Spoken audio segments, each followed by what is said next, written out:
On this episode of Locked On Lightning, we discuss the team everybody loves to hate. That's the Toronto Maple Leafs. Yes, that's right. We're continuing our Atlantic Division review. Today we talk about those pesky Leafs, all that and more. But first, let's play that music. You're Locked On Lightning, your daily podcast on the Tampa Bay Lightning. Part of the Locked On Podcast Network, your team every day.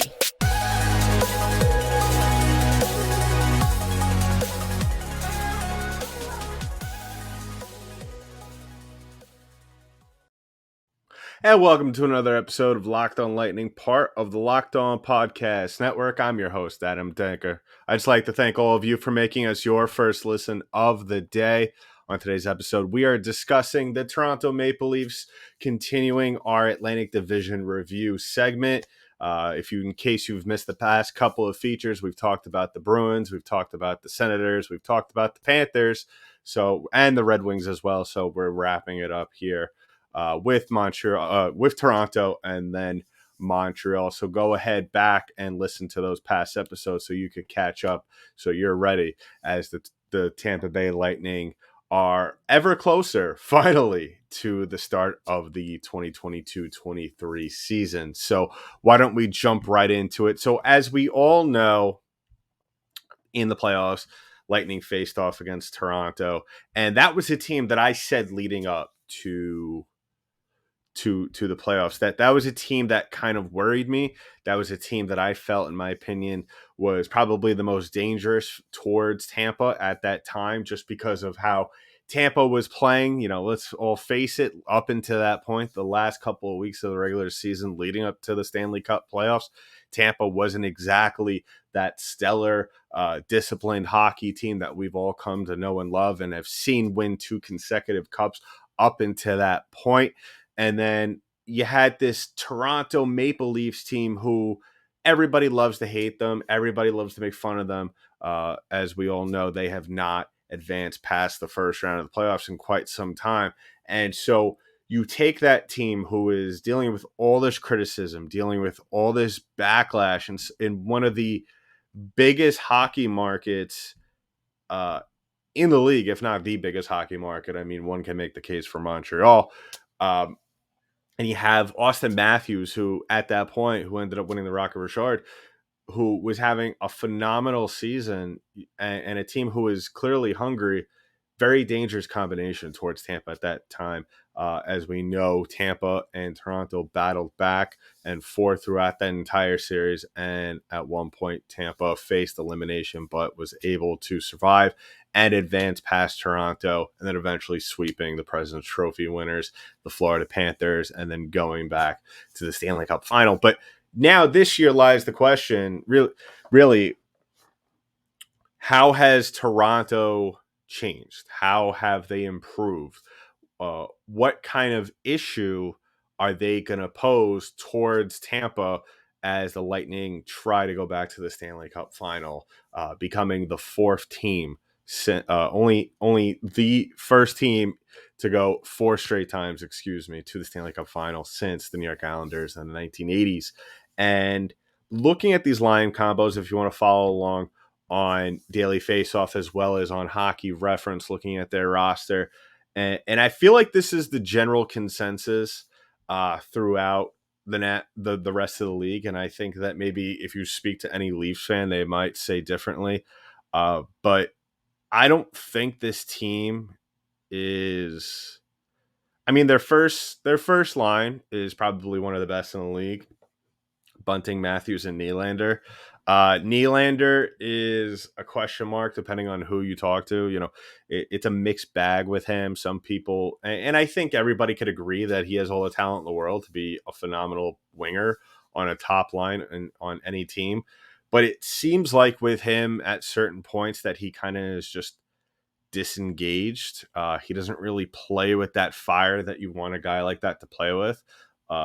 And that could sometimes, especially if things aren't going his way or if things aren't going in the way of the Leafs, that could pose some potential issues there with the fan base. I think he's one of the most talented players in the league. I think he has a ton of upside. I mean, he's still relatively young and still could really go out there and play well and make any team pay if they sleep on him. So yeah, that first line along with Michael Bunting, and obviously Matthews down the middle, I think is obviously a tough task to try and stop on any given night. And then it kind of falls off there for Toronto. Now you have John Tavares, who, let's face it, I mean, John Tavares, yeah, he's a big name in the league, captain of the team, but he hasn't really played up to expectations since he signed with this team a couple of years ago. And yeah, I'm not gonna say that I expected him to be this really big of a non-factor with this team. I mean, yeah, he has his moments, but in that series against Tampa, where there was moments where John Tavares, guy like that, could have easily hurt Tampa, and given his team momentum, and he just didn't show up. And I think that a lot of Leafs fans are really starting to apply the pressure and really starting to get frustrated with this guy. And I've heard some talk this past summer, which not surprising given who the franchise is that I think that if they don't get past the first round this year, he might be out the door, which would, as much as you hear about it and you're not surprised by those rumors coming from a team like this, if the move were to be made, I would still be very much surprised. And then he got Mitch Marner on the wing on the second, alongside Tavares, and then Adam Gaudette on the other side, and then it just starts to kind of thin out as you get down the line of this forward line, and then as well as the defensive pairings. I mean, this whole team, the names, yeah, the names, and I kind of feel that this Leafs team, and to just put it into summary, in case you're kind of lost of what point I'm trying to get at, is that I don't think this team is any better than they were last year. I don't think that they're going to be as good as they were last year. Now, do I think they're going to necessarily miss the playoffs because of that? No, I would be shocked. I think a lot of people would be shocked. I think that if we're going into the All-Star break with Toronto in any type of danger of missing the playoffs, I think that um, you might see people losing their jobs. You might see players being shipped out or 100% shipped in, because I mean, the Leafs, no matter how well they're doing, unless they're number one in the league, which they never are, you would expect players to be coming in just to bolster up this team, to be on the safe side, of course, which obviously is never enough.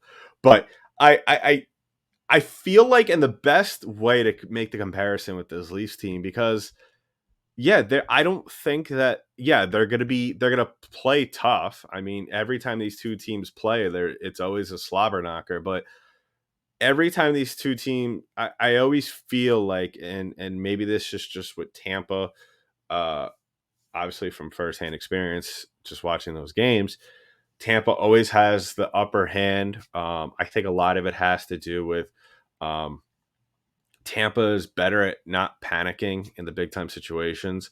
Um, and this kind of ties in with all the episodes. Like I said before, if you haven't watched the Atlantic Division reviews that I've done thus far, please go ahead. It really ties in with all of this, and to how I feel towards these teams is that all these teams in the division are always going to play Tampa tough. I mean, that's what you get out of a division battle. But at the end of the day, Tampa has the huge, huge mountain of experience on their side. No matter what players are on the ice, for the most part, no matter what lines John Cooper puts together, whether it be going into a game or throughout the course of a game, there's always going to be a huge amount of experience and know-how. And what I mean by that is that no matter how young these players, whether they've been in Syracuse up all year and then they come down for a couple of games, it's just ingrained in the fabric of this organization that, you just come down, don't panic, you have good players around you, just come in, just play your game, and everything's going to be fine. And that's what we're going to see out of this team. this year, and Toronto doesn't have that. They really don't. I mean, we saw that through moments, and I have to say I was very impressed throughout the entire playoff series between the two teams last year. Having said that, one could make the case, and I'm making it right now, that Toronto only got that far in the series and was only able to put Tampa on their heels at certain points because Tampa was not yet in prime playoff form. They were not being consistent. All things that really we spoke about at length throughout the course of last season. But yeah, this Toronto team is not good.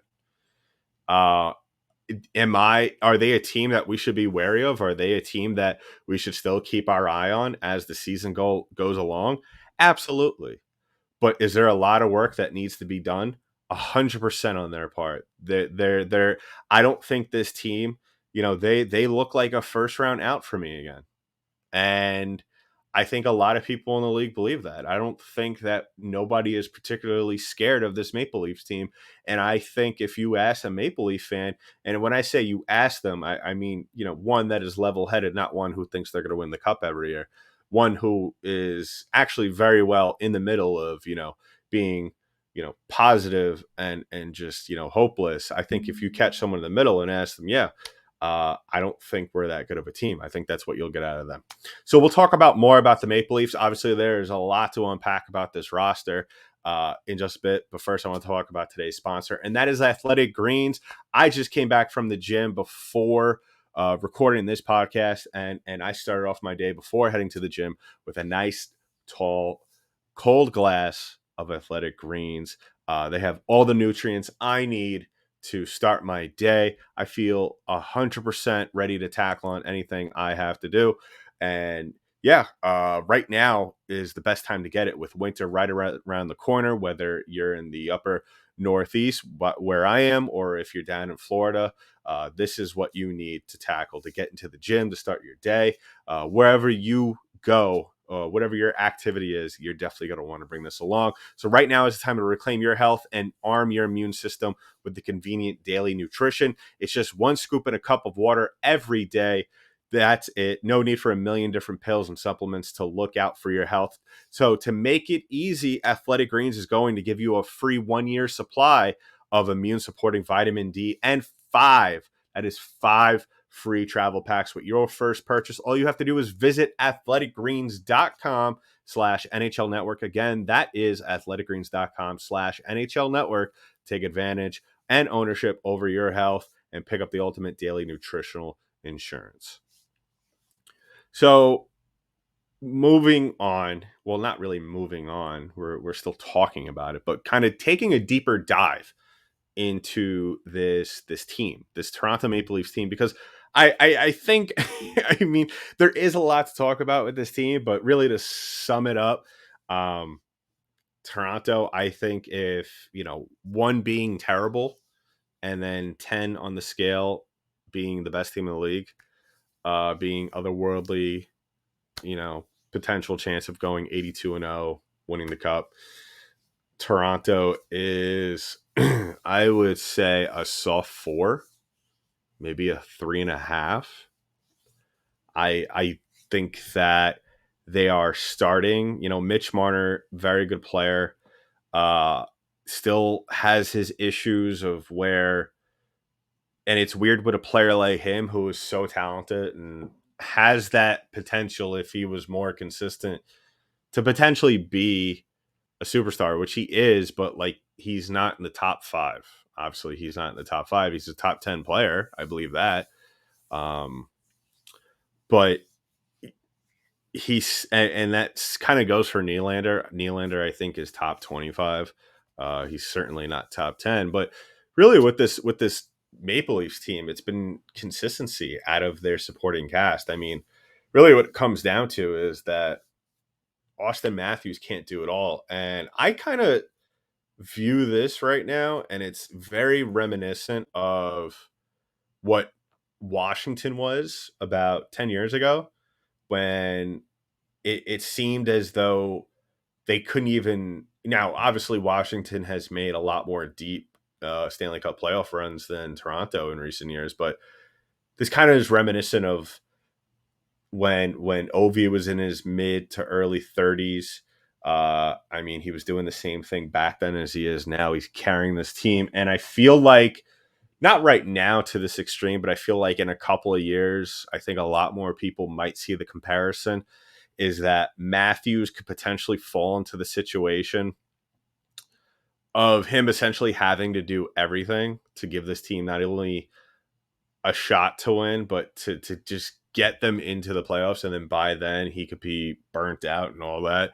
Because really, when you look at this team, I mean, yeah, like I stated before, you know the names, you know what to expect out of these guys. But at the end of the day, they don't play together as a team. I don't, when you know, I watched quite a few of Maple Leafs games last year outside of them playing Tampa. And I have to say that there were certain times when this team didn't really play as a team.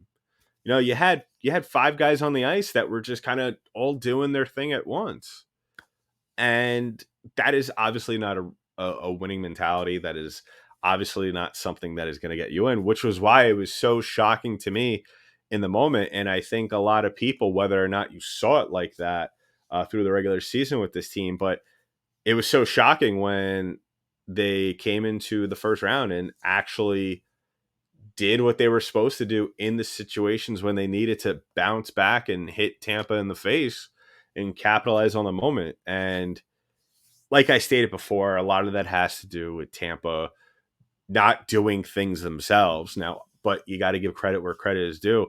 So maybe I could be completely right with this assumption.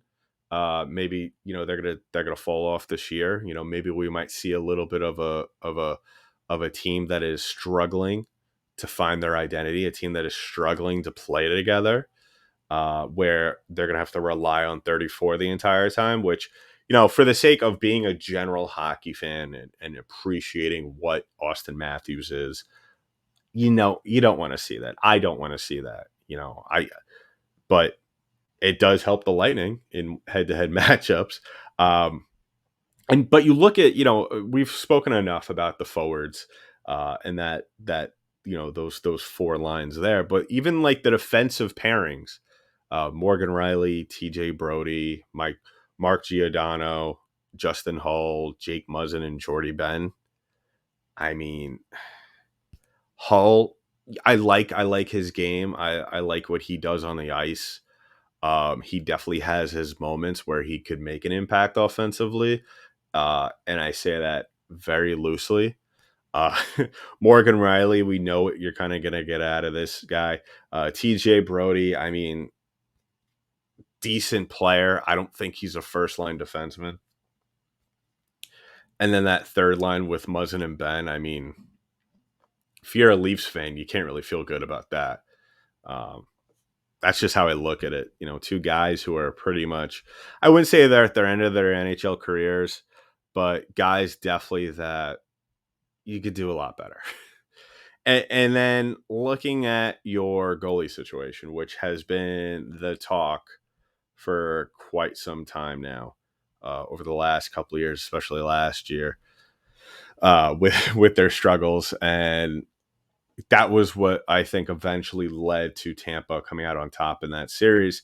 Because, that does, anytime you have Vasilevsky in net, and he's playing at the top of his game, that is definitely what gives Tampa the edge in those head-to-head matchups. But really, when I look at this team, it's going to be a big work in progress for the general manager going forward in the season, because really, when you look at it this way, when you're looking at those forward lines, when you're looking at the defensive lines, and you're looking at the goalie situation where Matt Murray, who didn't really play a ton of games in Ottawa, huge disappointment there for the Senators. I spoke about it in the episode with those guys.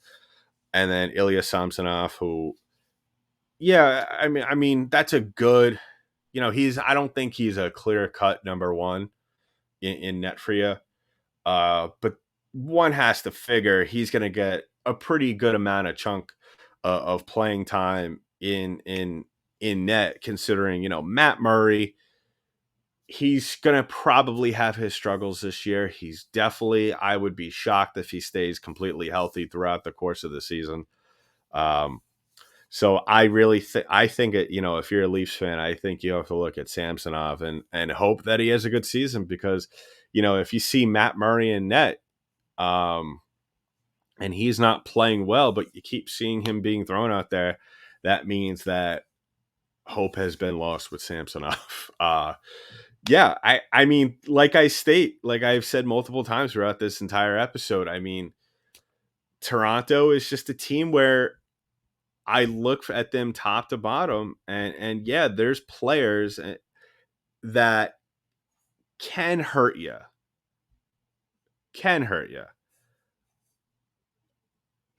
individually, and there are players that I see here on this roster, the Ashton Reeses, the Ob Kubels, you know, Kyle Clifford, Michael Bunting. There's names that are, if you look at those players solo, Alex Kerfoot, if you look at these players solo, and I'm not talking about Marner or Matthews, if you look at these players on their own without the guys around them, they're guys that you would want to have on your team.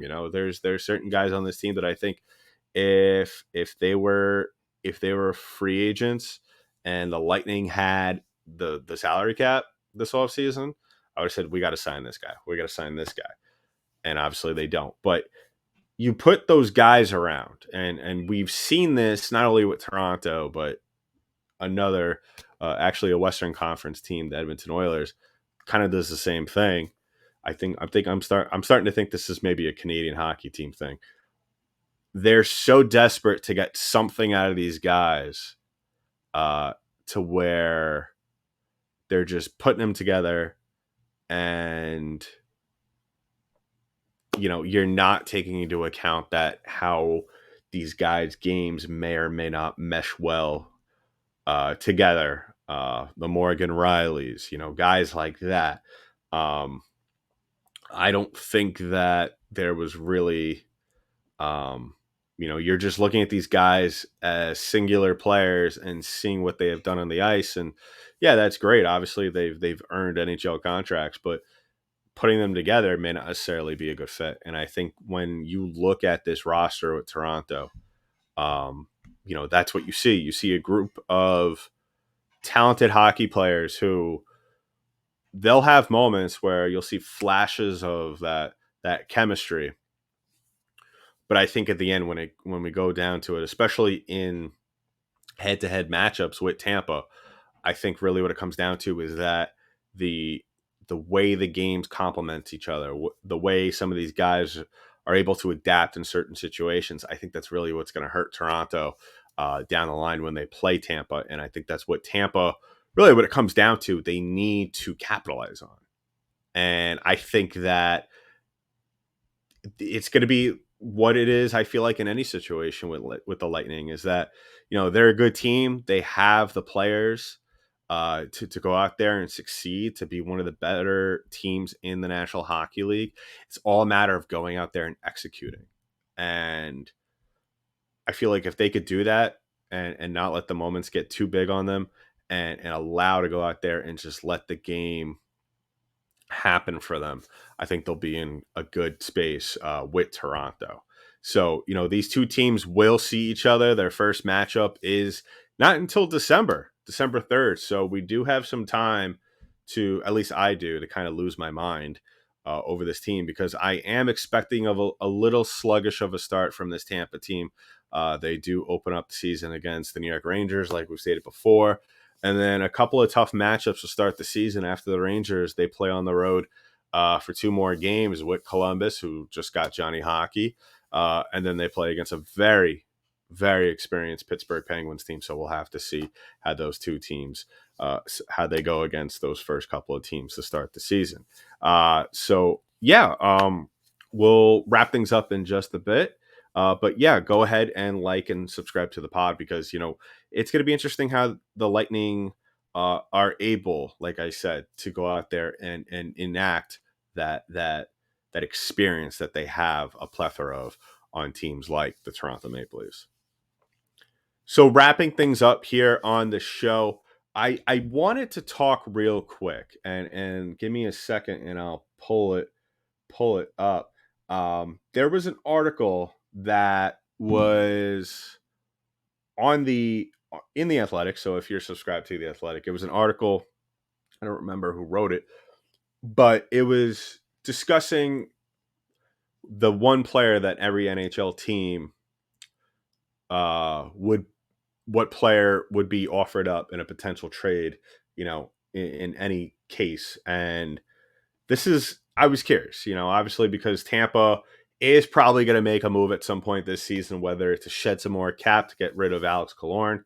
I would imagine they don't want him to leave, without getting anything in return. I would be shocked if they just let him walk. But Cal Foot. Cal Foot was the name that was offered up as a sacrificial lamb if the Lightning were to make moves. And it's very surprising to me. Now, it looks like it was written by Joe Smith. Joe Smith, as we all know, if you follow the Lightning, very informative, very accurate at times on his assumptions about this Lightning team. And I'm very, in a way, confused by the lack thereof. I wouldn't say respect, but I feel like the almost the lackadaisical attitude of what Calfoot has to offer. I and if you've been listening or watching the show for a very long time now, especially this past year, I thought Calfoot did a lot of good things on the ice in the limited time that he had, especially in the playoffs. And I think that this is really going to be his year to take that next step, and his progression or his potential progression. I like to compare that a lot to what we saw out of Anthony Cirelli over the last couple of years, dating back from 2019 into 2020. And obviously that's a lot of different different scenarios. Anthony Cirelli already had a spot on the team, as does Cal Foot, but at the same time, Anthony Cirelli did not have anybody really in front of him. He had that third line center position pretty much all to himself, and it was really up to Anthony Cirelli to lock it up. Now, this year is a little different, and this is why also I'm a little bit surprised with the Cal Foot name being thrown around already in trades, is because if you look at this team, they're a little short. They're a little, well, not a little short, but they're a little banged up right now. And we all know how frequently defensemen can get injured. So, you could see a guy like Mikhail Sergachev, hopefully not, could go down at some point. Eric Chernak has had his injury issues in the past. Zach Bogosian, another one. He is not starting the season because of injury issues.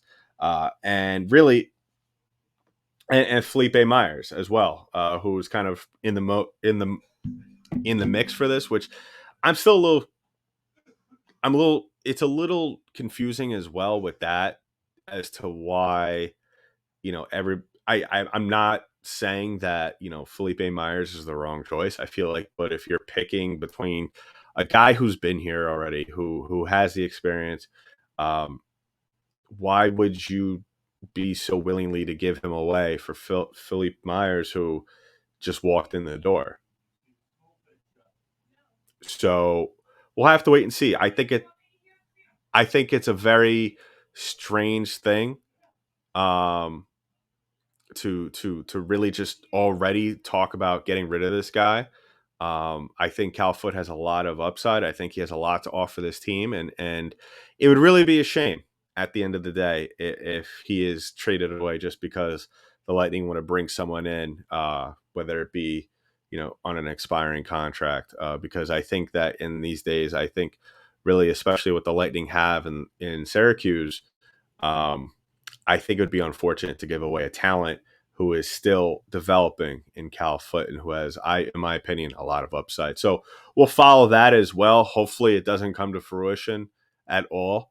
But if it does, or if the talks or the rumors start to get louder and louder, we'll obviously address it here on the show. So make sure to like and subscribe to the podcast. Give us a follow at LO_Lightning on Twitter, as well as locked_Lightning on Instagram. Give us a follow on our YouTube page as well. And give me a follow on Twitter at DenkyDenk, DENKYD8NK. And we'll be back tomorrow to discuss more, as the more Lightning news, because they do have exhibition games coming up this week, and then we'll blink our eyes and the regular season will be here. So that's been it for this episode of Locked On Lightning, part of the Locked On Podcast Network. I'm your host, Adam Danker. I'll talk to you next one.